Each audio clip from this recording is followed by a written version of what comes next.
¿Qué tal? Buenas noches, bienvenidos a un nuevo capítulo de Sin Fronteras, aquí en la pantalla de TV Ciudad, como todos los domingos, junto a Maite Sarasola. Jano Gabar, ¿cómo estás? Muy bien, y no solo junto a Maite Sarasola, hoy tenemos un programa bastante cargado. Con bastantes invitados y bueno, tras lo que fueron las elecciones en España del pasado domingo, este país se dispone a entrar en un proceso de inestabilidad política y también de bloqueo institucional que nadie se atreve a decir en realidad cuánto es que va a durar. Sí, con un escenario que resultó lejos de lo pronosticado, con un partido popular que ganó, pero no con la ventaja que se esperaba y que no lograría la mayoría, ni aún aliándose con Vox, que es la ultraderecha que lo acompañaría en un eventual gobierno. Por otra parte, Pedro Sánchez, el actual presidente, tiene un panorama bastante más complicado para lograr una alianza aún mucho más amplia, con un panorama incierto que también puede terminar en nuevas elecciones. Y nos vamos a hacer varias preguntas porque el crecimiento de la ultraderecha en Europa y en Estados Unidos, por ejemplo, ¿cuánto hace moderar el discurso de los progresistas y también cuál es la influencia que está teniendo en nuestra región en América Latina? Sobre todo eso hablamos hoy en Sin Fronteras.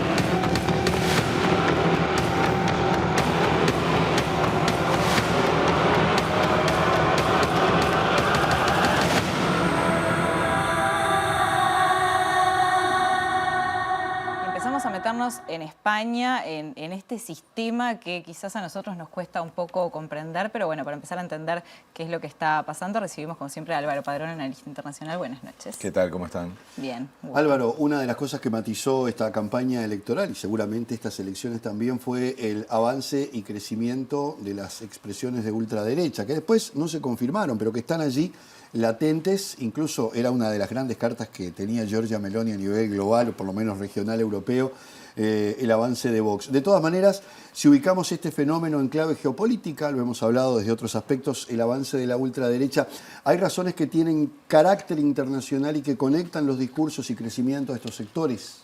No tengo duda, es un fenómeno de escala global y importa bastante entenderlo así, porque si no vamos como viendo país por país, como si fuera una particularidad, y por supuesto que existen características en cada lugar, pero hay un fenómeno global que tiene que ver, en primer lugar, con el hecho de que está ocurriendo en lados muy diversos, países, continentes, sistemas políticos, es decir, es algo más grande que una coyuntura.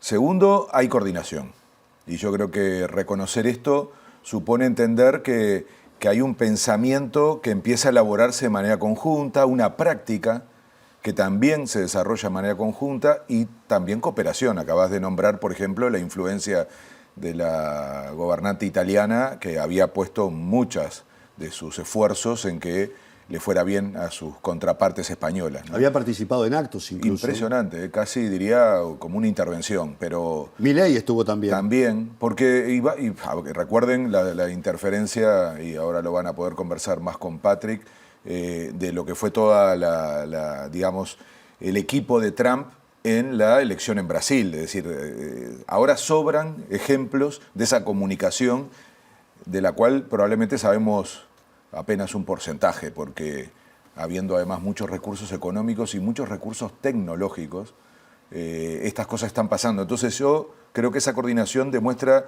de nuevo que estamos frente a un fenómeno internacional y no solamente de cada uno de los países. Pero también preguntabas vos sobre, de alguna manera, las razones o las conexiones, que yo las ubico también en los discursos y en esto de que hay aspectos de la globalización tal como la conocemos que han potenciado la emergencia de estos actores. Por ejemplo, en el norte claramente la crisis del 2008, ¿no? En Europa, pero también en Estados Unidos, la burbuja inmobiliaria, todo ese fenómeno de una cierta crisis en el norte rico que produjo en sectores muy amplios de la sociedad frustración, enojo. Bueno, en España, que hoy es un tema central en nuestro programa, generó hasta un partido que se llamaba Indignados, ¿se acuerdan? Una cosa muy rara, ¿no? Que un partido tenga un término tan específico, pero era muy representativo del estado de ánimo de la gente. Entonces, si a eso le agregan el miedo, que también es una herramienta que están utilizando estos sectores,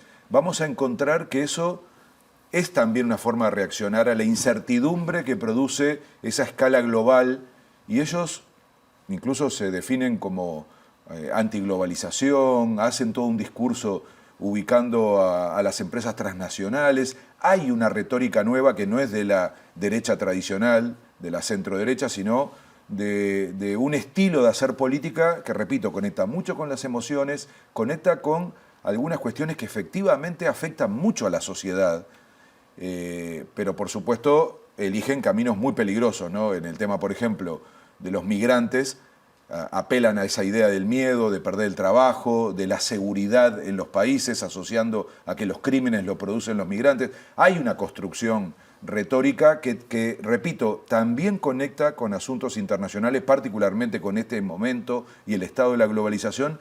Entonces, en un programa como el nuestro, es muy importante darle ese marco a este análisis para darnos cuenta que efectivamente es un asunto internacional. Ahora, países donde pasó con mucha claridad, Francia, Italia, agrego Alemania, que es sorprendente, porque si bien no tiene el peso en términos electorales, es increíble que haya vuelto una ultraderecha en un país que sufrió del nazismo de una manera que lo había casi anulado desde el punto de vista institucional. Están prohibidos los símbolos, y sin embargo ahí están y la gente los vota. Y ¿no? volvió a tener triunfos electorales en la ex Alemania del Este, ¿no? Exacto. La Alternativa por Alemania, hablo, que es el grupo, digamos, que está en el...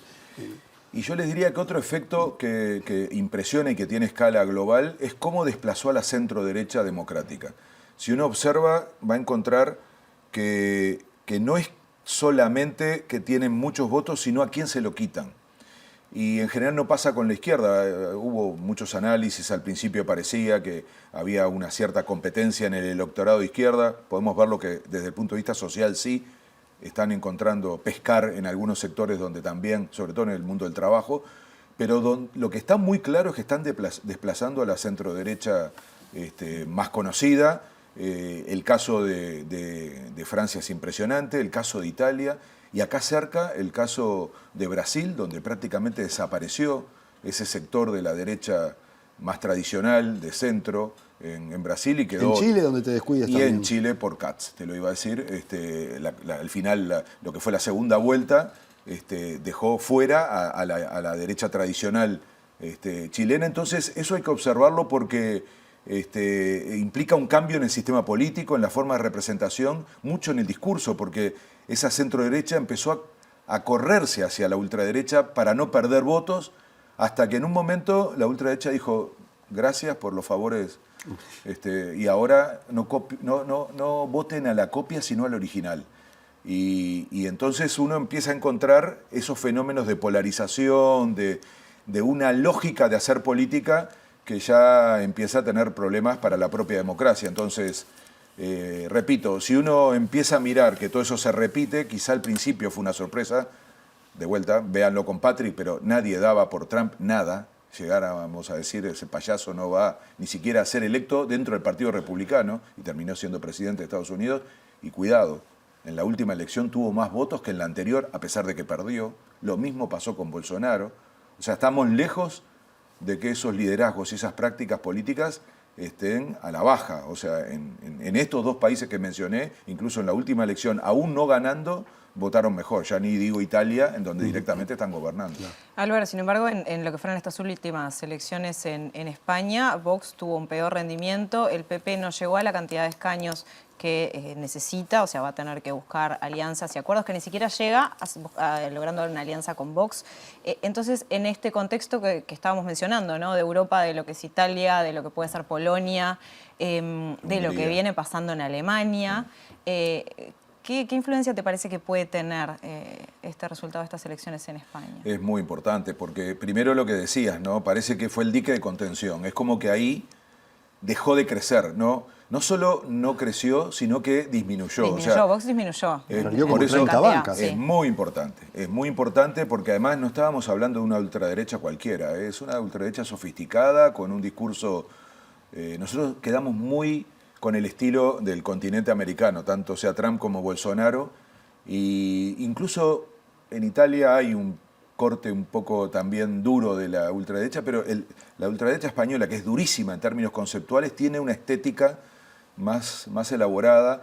Y concentradora. Sí, y sin embargo, de momento tan especial que tuvo en las elecciones anteriores y que parecía entonces que iba para ahí, que se comió a Ciudadanos, ¿no? Para seguir mencionando esos partidos que surgieron de esa crisis del 2008. Ahora parece que ahí paró. Es el primer país en Europa en donde se da esta señal y yo creo que es súper importante porque vuelvo a conectar con la política internacional, porque por supuesto que es importante para España, para la democracia europea, para la democracia mundial, pero yo digo que también es importante para la política internacional, porque lo que hay que conectar es qué tipo de política internacional proponen este tipo de fuerzas políticas. ¿Pero qué crees que pasó ahí? Como se dice popularmente, el susto despertó al borracho en el caso de Vox en España. Digo por el vuelco que tuvo el electorado, que a priori iba a dar otra señal. No digo que ganara, pero que iba a tener una mejor votación. Sí, hay que ver, ¿no? Que eso cuando vean en el segundo bloque, en concreto, algunas lecturas que recién ahora empiezan, porque recuerden que las encuestas la erraron, ¿no? Porque parecía que era casi irreversible que hubiera un triunfo más claro y sobre todo que se pudiera conformar gobierno aliando a la ultraderecha con la centroderecha. Eso sí estaba pasando en elecciones regionales. Entonces hay que ver cómo termina todo esto para sacar una conclusión que sin embargo yo creo que empieza a haber más claridad sobre que al final el resultado de los gobiernos con ese perfil no resuelven lo que dicen que van a resolver. Es decir, mucho de lo que plantean estos sectores es inviable, además de ser muchas veces mentira. Entonces, la vida los va a poner a prueba, pero claro, el tema es el costo en el medio, ¿no? Entonces, ya lo vimos con Bolsonaro. Bolsonaro destruyó Brasil. Y después, por supuesto, está el contraste con lo que hizo, lo no hizo, entonces con lo que no hizo, y todo eso permite una síntesis que luego se refleja en la elección. Lo que yo digo aquí es que uno tendría que pensar seriamente, y acabamos de tener la cumbre CELAC-Unión Europea, ¿con qué Europa nos relacionaríamos con este tipo de liderazgos? Y por lo tanto, por lo pronto estaría en cuestión el propio proyecto europeo. Porque bueno, a nuestra región cuando estuvo Bolsonaro le costó muchísimo justamente, ¿no? Ahí tenés un ejemplo. La integración y también el lugar de Brasil en el sistema internacional. Y Trump lo hizo con Estados Unidos, ¿no? Es decir, ambos liderazgos y lo que ellos concebían de su relación con el mundo metieron para adentro a los países. Estamos hablando de la primer potencia del mundo, ¿no? Que tiene poco margen para no atender los temas internacionales. Sin embargo, la retórica de Trump hizo retroceder mucho la capacidad de influencia de Estados Unidos y yo diría que es muy funcional a la crisis y al deterioro y a la pérdida de poder de Estados Unidos la presidencia de Trump. Lo mismo con Bolsonaro, pero en el caso europeo, cuando digo que estaría en cuestión el propio modelo europeo, el propio proyecto político, que es la construcción de un bloque, porque estos sectores cuestionan a Europa, a la Unión Europea como un proyecto y con el discurso nacionalista hacen distintas lecturas. Por ejemplo, Le Pen en Francia se cuidó y finalmente dijo, bueno, yo soy crítica de la Unión Europea, pero no voy a salir, pero están siempre al borde. Sí, aparte tienen el Brexit muy fresquito, que las consecuencias que trajo fueron brutales y están ahí, ¿no? Están en la mano. Ahí sí se puede hacer un corte con la opinión pública. En España hubiera sido, la sociedad española es muy pro-europea porque asocia su modernidad, su evolución, su desarrollo al haber ingresado a la Unión Europea. Entonces la ultraderecha, que tendría el discurso del nacionalismo, del encierro, de romper con Bruselas, etcétera, sobre todo de la supranacionalidad, ¿no? Que ellos insisten mucho en recuperar soberanía. Todo eso era muy difícil de hacerle tragar a la sociedad española. Entonces, me parece que España, por decirlo en clave de política internacional y no metiéndome tanto en la política española, nos da un alivio, ¿no? Porque no quiero hacer con esto, repito, un juicio de valor sobre la correlación de fuerza interna, sino el resultado de lo que luego es la política internacional. Esta España actual ha tenido una capacidad muy fuerte de influir en Europa y desde Europa en relación al resto del mundo, y sería un desastre que Europa siga retrocediendo y más aún si se consolidan gobiernos de ultraderecha. Álvaro, hablabas de una coordinación y de puntos de vista similares a nivel internacional por parte de las derechas. ¿Y qué pasa con las izquierdas? Cuando hablo de las izquierdas, hablo en términos globales, generales, amplios, progresismos, es decir, socialdemócratas. ¿Qué está ocurriendo con esos sectores para hacer frente a esta escalada? Yo me hago la misma pregunta, porque ¿se acuerdan aquella película ¿Dónde está el piloto? Sí, claro. Esto es igual, ¿dónde está la izquierda? Porque uno dice, bueno, crisis de la globalización y de la gobernanza global, ¿no? Con eso que algunos llaman la tormenta perfecta, de lo ambiental, la concentración de la riqueza, los problemas de las migraciones. Es decir, hay asuntos planetarios que están en disputa y que se pueden resolver para un lado conservador o para un lado progresista. Resulta que a esa globalización más instalada desde el mercado, desde una concepción liberal o neoliberal, le está respondiendo con más dureza la ultraderecha que la izquierda. Cuando en realidad la alternativa no puede ser esa. La alternativa a la globalización tal como la conocemos no puede ser volver al encierro de los países, a querer resolver las cosas a nivel nacional, a retroceder civilizatoriamente en términos de asuntos que solo van a poder resolverse a escala planetaria y teniendo como tiene la ultraderecha hasta una actitud negacionista, ¿no? De los temas climáticos, de la pandemia, en fin.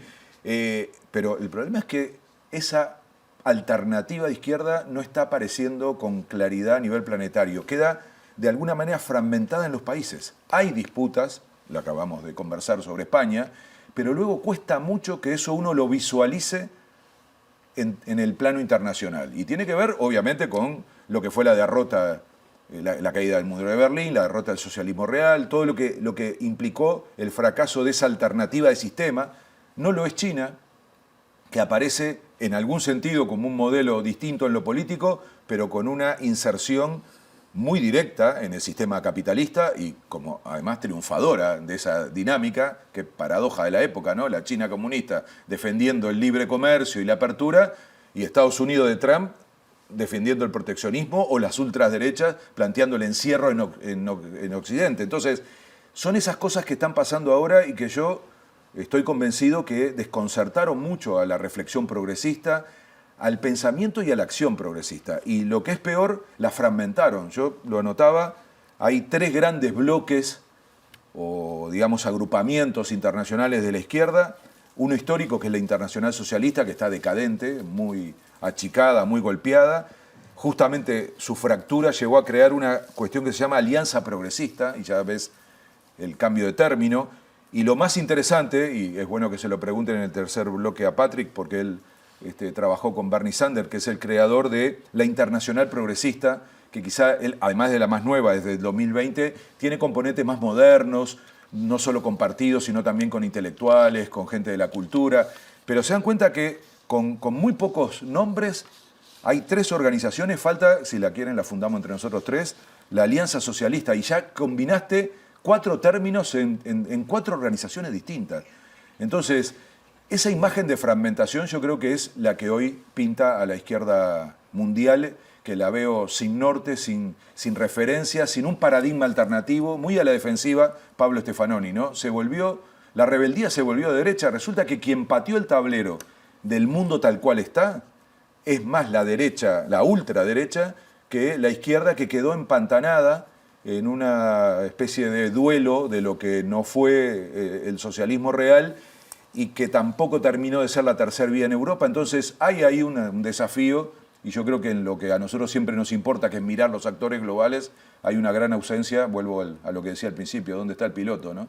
Pero si uno busca, no encuentra una reflexión y mucho menos un sujeto progresista, de izquierda, internacional, que se haga cargo de esta discusión.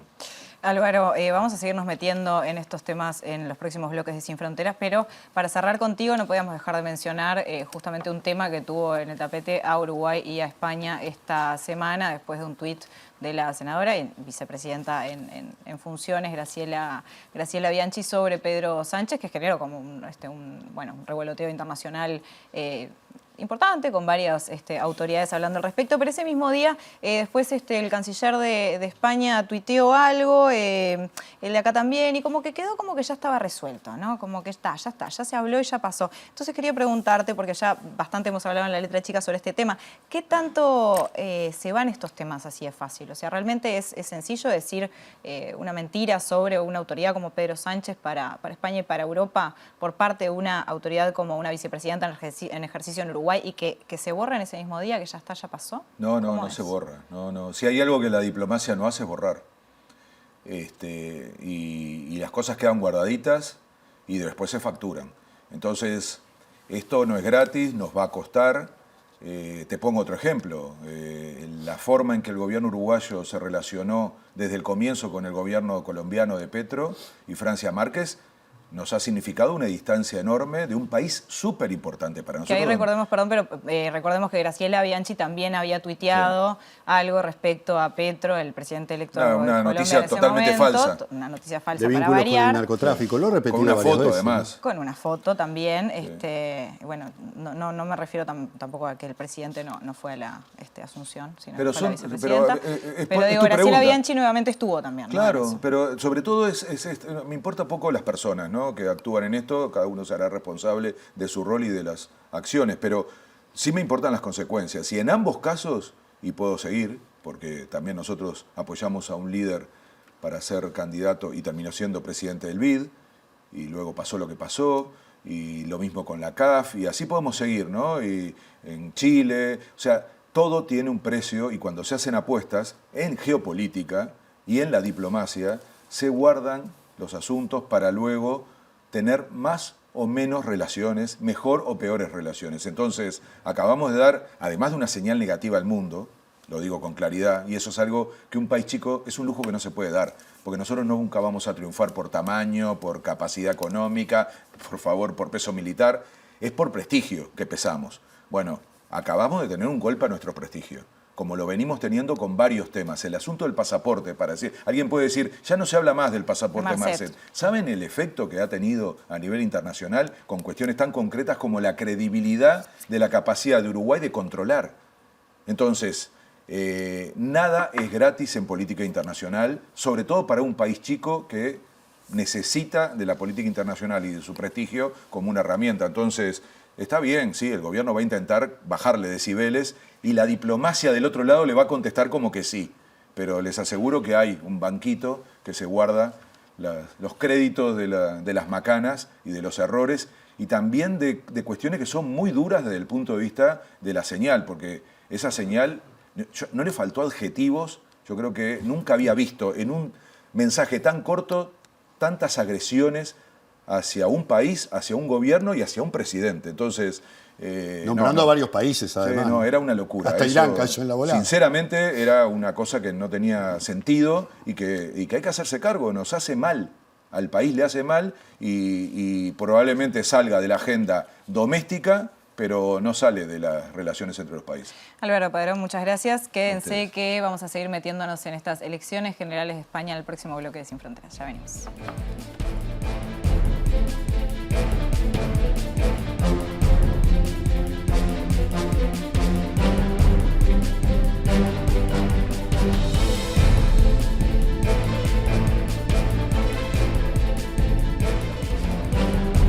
Bien, y continuamos analizando lo que dejaron las elecciones en España con alguien que está allí, pero que además es protagonista porque Gerardo Pisarello fue vicealcalde de Barcelona, secretario del Congreso de España y ha sido elegido diputado por Barcelona en Común como parte del bloque Sumar que respaldó la candidatura de Yolanda Díaz. Un gusto, Gerardo, tenerte aquí con nosotros hoy en Sin Fronteras. ¿Qué tal? Muy buenas tardes. ¿Cómo están? Un placer. Muy bien, muchas gracias y bueno, para seguir un poco profundizando, ¿verdad? Sí, exacto. Gerardo, mencionábamos en el primer bloque del programa que, bueno, que estos resultados generan como un escenario político bastante incierto. Estamos hablando que el PP de Alberto Núñez Feijóo obtuvo 136 escaños en diputados, el PSOE de Pedro Sánchez 122. ¿Qué primera lectura haces de este resultado y de que, bueno, que no se pueda llegar a las mayorías necesarias en una alianza entre el PP y Vox?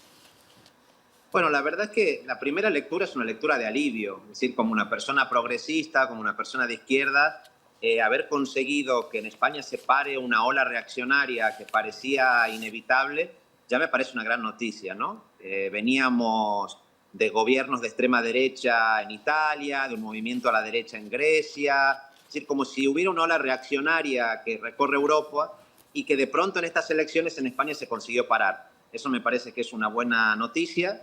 Es una buena noticia para España y es una buena noticia también para América Latina, en la medida que la derecha extrema y la extrema derecha de Vox y del Partido Popular, que pretendían gobernar juntas, son aliadas de los sectores más reaccionarios de América Latina, son los aliados de Bolsonaro, son los aliados de Kast en Chile. Por lo tanto, yo creo que desde el punto de vista democrático es una buena noticia. No consiguieron la mayoría para gobernar. Feijóo, el candidato del Partido Popular, no va a poder ser presidente de gobierno. Esa ya es una excelente noticia. Es decir, que una parte importante de la ciudadanía votó en autodefensa, ¿no? Votó contra ese programa de choque neofranquista que ofrecían el PP y Vox.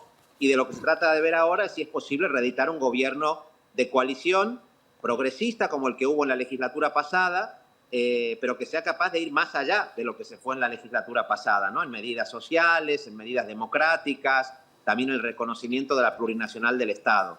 Pero bueno, yo creo que esa primera lectura, ya digo, es de alivio y es positivo porque podría implicar una curva que suponga una curva descendiente, ¿no? en el desempeño de la ultraderecha, y yo creo que como cualquier demócrata debe celebrar que eso haya ocurrido. Gerardo, nos preguntábamos recién qué había pasado porque las encuestas, todo hacía prever, tal vez no un triunfo, pero sí que había un incremento de esos sectores que le pudieran dar al PP el apoyo suficiente como para bueno, acceder al gobierno. ¿Qué pasó con Vox, que además ha perdido casi más de 30 bancas, algo que realmente resulta sorprendente teniendo en cuenta esas especulaciones que se hacían en lo previo? ¿Qué pasó en la sociedad española en ese interín? Bueno, primero había una mayoría de encuestas, muchas realizadas por empresas privadas cercanas a la derecha, que decían que el Partido Popular y Vox gobernaban, y lo dieron por hecho prácticamente a lo largo de toda la campaña. ¿Qué pasó? A mí me parece que lo que pasó fueron dos cosas. En primer lugar, ocurrió que después de las elecciones del 28 de mayo que se hicieron aquí en España para gobiernos municipales y para gobiernos regionales o autonómicos, como decimos aquí, se produjeron muchos pactos entre el Partido Popular y Vox. Se constituyeron gobiernos entre el Partido Popular y Vox, y lo que se vio es que esos gobiernos que se constituían aplicaban inmediatamente una política de choque que espantó a amplios sectores de la población. De pronto se vio que en España se censuraban obras de teatro, se prohibían libros, se atacaba de manera descarnada a las personas migrantes, a la población LGTBI. Es decir, de pronto la ciudadanía veía que ya no se trataba simplemente de una advertencia de que había un lobo que se venía, sino que el lobo ya estaba aquí, con un programa que era, digamos, un programa que asustó, me parece a mí, incluso a sectores conservadores, a las mujeres, por ejemplo, ¿no? Mujeres conservadoras que de pronto vieron que los gobiernos del PP con Vox significaban retrocesos en materia de libertades básicas, ataques a los derechos de las mujeres, de mujeres que podían ser sus hijas, que hicieron que de pronto o cambiaran el voto o personas que pensaban no votar se reactivaran, ¿no? Se reactivaran y decidieran movilizarse y votar este 23 de julio. Y luego pasó una segunda cosa, que es que el candidato del Partido Popular, Alberto Núñez Feijóo, utilizó algo que cuando él era presidente en Galicia, porque él fue presidente de Galicia, de la Comunidad Autónoma de Galicia, le daba resultado, que es utilizar la mentira descarada como arma política, ¿no? Mentir sobre los datos, mentir sobre cosas que no habían ocurrido diciendo que habían ocurrido. Y esto lo hizo aquí, lo hizo en varios debates televisivos incluso, falseando los datos. Luego cuando se checaban esos datos resultaba que no eran ciertos. Y me parece que hubo una parte de la población que también acabó castigando ese uso descarnado de la mentira como arma política, digamos, esa estrategia trampista, ¿no? Que parecía que estaba funcionando en todas partes y de que de pronto aquí dejó de funcionar. Y la consecuencia de eso, como digo, es que a Alberto Núñez Feijóo y a Santiago Abascal, el líder de Vox, se les haya escapado, temporalmente al menos, esta elección de las manos, ¿no? Gerardo, el periodista y escritor Pablo Stefanoni habla de una amarga victoria de la derecha y la dulce derrota del progresismo. ¿Estás de acuerdo con esa visión? Bueno, yo diría que ha habido una derrota, es decir, lo que yo digo es que aquí se produjo una rebelión ciudadana inesperada, ¿no? Se produjo una rebelión ciudadana inesperada en clave antifascista, es decir, la gente vio que había un programa identificado con lo que era el franquismo, digamos, en España, y por lo tanto hubo una rebelión antifascista y una rebelión contra la mentira. Teniendo en cuenta que veníamos de un ciclo conservador, reaccionario muy fuerte en Europa, muy fuerte en estos últimos años, como digo, en Italia, en Grecia, incluso en Francia con el crecimiento de Le Pen, yo creo que la derrota ha sido una derrota de la derecha extrema y de la extrema derecha. Es decir, que por más que hayan crecido en escaños, y eso no puede subestimarse, no es que hayan desaparecido ni mucho menos, pero había grandes poderes fácticos, grandes poderes económicos, grandes poderes mediáticos que daban por hecho que ganaban. Y eso no ocurrió. Y me parece que efectivamente eso es un cambio muy importante, ¿no? El propio Pablo Stefanoni escribió ese libro fantástico donde decía que la rebeldía se había vuelto de derecha, pero yo creo que lo que ocurrió aquí es que mucha gente vio que esa supuesta rebeldía se traducía, como decía antes, en la censura de libros, en la prohibición de obras de teatro, en ataques contra derechos elementales, y se rebeló contra esa falsa rebeldía, ¿no? Y eso hace que hoy sea mucho más probable que haya un gobierno progresista, un gobierno plurinacional, que no un gobierno de derechas radicalizadas, que es lo que venía pasando en toda Europa. Gerardo, tú mencionabas Francia, nosotros en el primer bloque hablamos sobre la situación de Italia, por ejemplo, o la AfD en Alemania, o lo que puede ser la ultraderecha en Polonia. ¿Te parece que puede ser representativo entonces para otros países de la Unión Europea este resultado de España, que puede ser, no sé, inspirador o que puede generar algo? Bueno, habrá que ver qué es lo que ocurre, digamos, a partir de ahora. Yo pienso que en parte sí, ¿no? Por ejemplo, lo que ocurrió con Vox en estas elecciones, ¿no? Que Vox haya perdido 21 escaños, que de pronto ya no tenga capacidad para presentar mociones de censura, recursos ante el ante el Tribunal Constitucional, lo que supone que no va a poder utilizar los tribunales para hacer política como lo venía haciendo, digamos, ahora, implica un cambio importante. En Francia ya vimos cómo había un candidato ultra como era Enrique Zemmour, ¿no? Que era muy parecido a Vox en su discurso y de pronto en las últimas elecciones cayó en picado, ¿no? Porque para mucha gente, digamos, cuando ese discurso se hace visible resulta tan agresivo que sectores moderados que pueden tener discrepancias, por ejemplo, con el gobierno de coalición que hubo en la legislatura pasada, dicen, bueno, pero esto puede ser mucho peor, puede ser un retroceso enorme, ¿no? Por lo tanto, me parece a mí que sí que podría haber un cambio de estas características. Lo vimos en América Latina. En América Latina, en un momento determinado, parecía que el bolsonarismo no se iba a marchar nunca y de pronto Lula gana las elecciones. Hay un intento de golpe de Estado, pero ese golpe de Estado se revierte. Hoy Bolsonaro ya no puede presentarse a las elecciones. En los Estados Unidos, aunque Trump todavía está ahí, pero lo está con serios problemas en los tribunales. Es decir, a mí me parece que hay grandes sectores económicos a los que las reglas de juego democráticas no les funcionaban, que necesitaban una derecha dura, una derecha muy violenta. Por eso aparecen estas opciones como Vox, estas opciones de ultraderecha. Pero también es verdad que esas opciones, mientras haya democracia, no parece que puedan imponerse fácilmente a través de los métodos electorales, ¿no? Tienen mucho poder en los medios de comunicación, tienen mucho poder en las redes sociales, pero evidentemente también tienen serios límites para presentar un programa que básicamente consiste en ser muy duros en sus ataques contra los colectivos más vulnerables, pero que si uno los ve desde el punto de vista económico, por ejemplo, sigue siendo un programa al servicio del 1% privilegiado y al servicio de políticas neoliberales que fracasaron durante estos años, ¿no?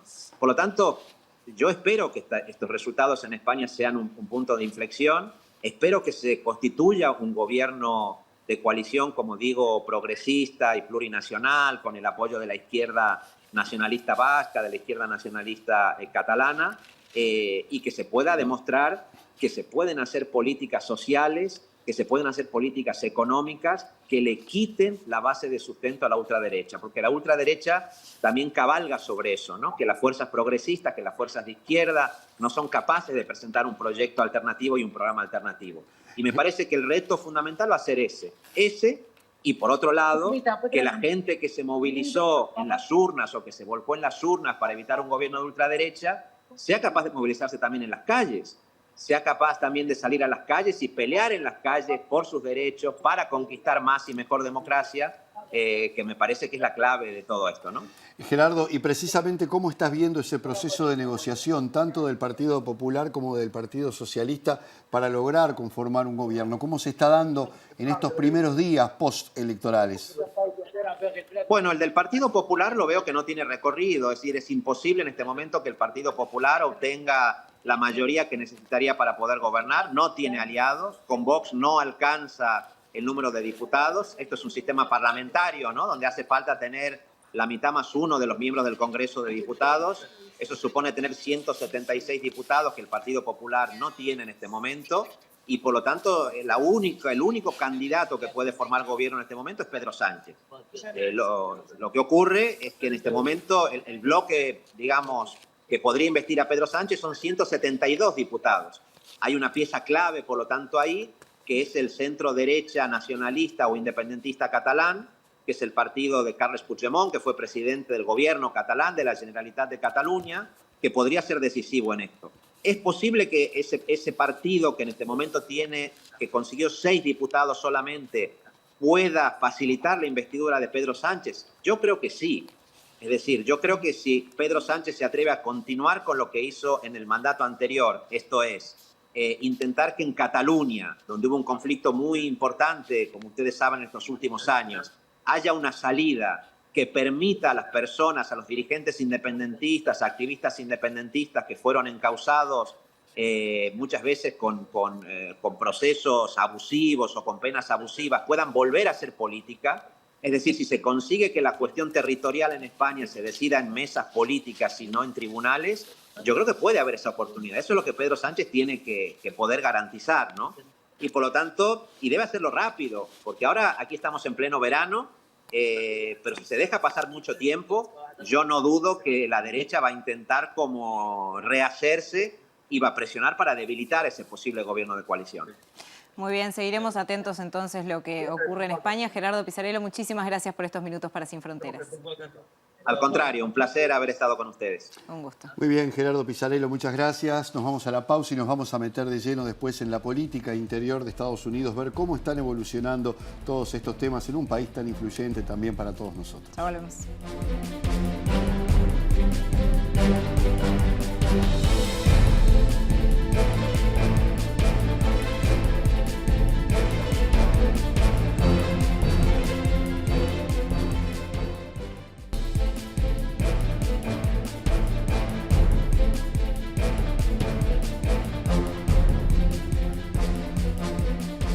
Tercer y último bloque de Sin Fronteras y como les decíamos nos vamos a meter en Estados Unidos. Este país está constantemente en la agenda política internacional por lo que es como potencia económica, como potencia militar. Y vamos a hablar un poco de qué está pasando dentro de su política interna, esto de la mano de Patrick Ebert, historiador y escritor estadounidense. Patrick, gracias por estar y buenas noches. Buenas noches, gracias por esta oportunidad. Un gusto recibirte. Patrick, en el bloque anterior hablábamos de España y la influencia de la extrema derecha europea en Latinoamérica. En el caso de Estados Unidos, que siempre ha tenido una influencia sobre Latinoamérica, Sin duda. Particularmente el fenómeno Trump, ¿qué impacto ha tenido en nuestra región, a tu criterio?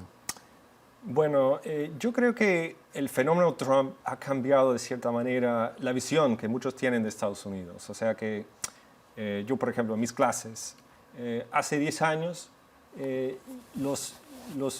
tuve que explicar el fenómeno del populismo como una cosa que existía, o sea, fue una parte más bien de la historia latinoamericana o del estilo de político de la política latinoamericana. No digo eso para generar argumentos pero algo que veían lejano. Generalizar, no. Pero así yo creo que ha sorprendido a muchos la posibilidad de una figura como Trump pueda surgir de la política de Estados Unidos, ¿no? Y eso de cierta manera ha cambiado las perspectivas que muchos tienen de nuestro país. Incluso para nosotros, o sea, fue una sorpresa para muchos, incluso yo creo que para Trump mismo, ¿no? Que ganó esas elecciones en 2016. Así que el impacto ha sido múltiple y bueno, los cambios que quiso hacer él, logró algunos, especialmente para él, la política en la frontera ha sido muy fuerte y eso sigue como una cosa muy agresiva. O sea, respecto a las personas migrantes. Exactamente. Esa política se mantiene, digamos. Se mantiene. O sea, por parte del gobierno de Biden ha habido ciertas iniciativas para abrir un poquito las posibilidades de de llegar de dar refugio a los migrantes que llegan. Pero muchos se quedan en la frontera entre México y Estados Unidos. Sigue habiendo una crisis y muchos gobernadores, como por ejemplo el gobernador de Texas, quien es republicano, ha puesto barreras de alambre y no quiere quitarlos a pesar de una orden que hizo el gobierno de Biden. Así que eso sigue muy vigente. Hay una puja ahí entre los gobernadores republicanos y el gobierno demócrata sobre cómo llevar adelante este tema. Es decir, que algunos se arroban el derecho de decir, bueno, yo voy a resolver como hace el gobernador de Texas, acá meto una barrera y acá no pasa nadie, o persigo de esta manera. Sí, no, así es. Así es, o sea, y es muy fuerte dentro de los medios de comunicación, especialmente los medios de comunicación de la derecha, por ejemplo Fox News, que es el más conocido y el más influente, que llegan mucha gente generando una crisis. Yo no lo veo así, o sea, yo no lo veo como una crisis, o sea, esa gente que viene por necesidades, pero es muy posible, o sea, que esos medios de comunicación generan cierta ansiedad dentro de sus audiencias. Construyen un relato de alguna Exacto, manera. Sí, de crimen y esas cosas. Sí. Y Patrick, pensando un poco en lo que es esto de la influencia, ¿no? De lo que fue la victoria de Trump, ¿te parece que una figura tan polémica como Donald Trump, que tiene un discurso tan diferente para la política hasta ese momento en Estados Unidos, puede haber, por ejemplo, como sembrado un poco el terreno, abonado el terreno para una victoria como la de Jair Bolsonaro en Brasil? Álvaro Padrón mencionaba que el equipo de Trump había estado en Brasil previo a la victoria de Bolsonaro.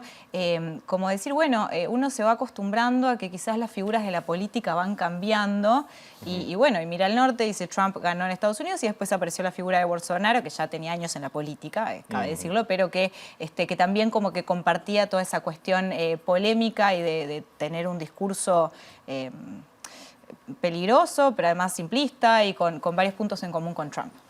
Sí, seguramente. O sea, yo estoy totalmente de acuerdo con Álvaro en esto, ¿no? Que primero hay redes internacionales entre los grupos de ultraderecha, de trumpismo o lo que se llame, ¿no? Pero también responden a problemas que afectan a todo el mundo. O sea, y estamos, yo creo, saliendo todavía o experimentando el proceso de qué hacer después de la crisis financiera de 2008. Hemos visto un auge tanto en la derecha como en la izquierda. O sea, el fenómeno de Trump y el fenómeno de Bernie Sanders, en ese sentido son relacionados, aunque obviamente el contenido político es muy distinto entre ambos lados. ¿Cuál es la situación de la izquierda en Estados Unidos hoy, por ejemplo? Complejo, para nosotros que estamos lejos. Es muy complejo. Lo que pasa es que, bueno, Estados Unidos no es un sistema parlamentario, es un sistema presidencial. Así que no ha habido una izquierda organizada independientemente o dentro del Partido Demócrata, que es el partido que, o sea, contiene la izquierda. Pero tradicionalmente la izquierda, digamos, de no hablar del centro-izquierda, se ha mantenido fuera del Partido Demócrata, como un partido, o sea, un grupo crítico, pero no un partido, o sea, no un grupo que participa de tal manera en la política claro, tradicional. Lo que hizo Bernie Sanders en 2016 y en 2020 en las elecciones primarias es que participó como un demócrata. Y en eso básicamente reveló el tamaño de la izquierda en Estados Unidos, que antes no se sabía, o sea, no se podía medir Porque había que elegir entre dos opciones que eran las que habían, punto. Así, exactamente, y incluso o sea, si alguien votara a la izquierda, de cierta manera favorece a la derecha. Eso pasó en 2000, por ejemplo, cuando algunos votaron a Ralph Nader en el estado de la Florida y terminó ganando George W. Bush en vez de Al Gore por 500 votos. Sí, fue increíble. Fue increíble. Se extendió durante mucho tiempo el conteo, una incertidumbre se generó. Exactamente, fue así. Así que lo que hizo Bernie Sanders, o sea, participando en las elecciones primarias, no va a causar ese problema, ¿no? Y con eso reveló básicamente el tamaño de eso, reveló un bloque, yo diría, socialdemócrata dentro de la política de Estados Unidos, que no se conocía que existiera, ¿no? Una especie de tercera vía. Bueno, una parte de la sociedad que no estaba contento con el Partido Demócrata en cómo estaba. Y fueron en las elecciones primarias como 13 millones de votos, que es el voto más significativo en la historia del socialismo en Estados Unidos, porque Bernie Sanders se autodefine como socialista democrático. Bueno, lo que pasa es que en 2020 gana Biden, ¿no? Después de derrotar a Bernie y los demás en las elecciones primarias, y ahora están en el gobierno. O sea, muchos entraron, muchos de izquierda, o sea, gente capacitada, con creencias de izquierda, ahora están en el gobierno, parte de la coalición del gobierno de Biden. No son en total, o sea, no es un gobierno de izquierda, digamos, sino un gobierno que sí contiene una parte que es básicamente de izquierda. Uh-huh. Pero esa elección también fue muy estrecha, ¿no? En 2020. Ganó Biden, pero ganó por poco. Y muchos del lado más moderado del Partido Demócrata dijeron o argumentaron con ese resultado que una parte de la debilidad del Partido Demócrata venía del rechazo del socialismo por parte de la derecha, que como dijo Álvaro en el primer bloque, Trump recibió más votos en 2020 que en 2016, aunque perdió en esa ocasión porque Biden ganó incluso más votos. En fin, la izquierda entonces se encuentra en una posición bastante difícil, porque ahora una parte está con el gobierno de Biden y otra parte se queda fuera y no tiene, o sea, no tiene como un partido para,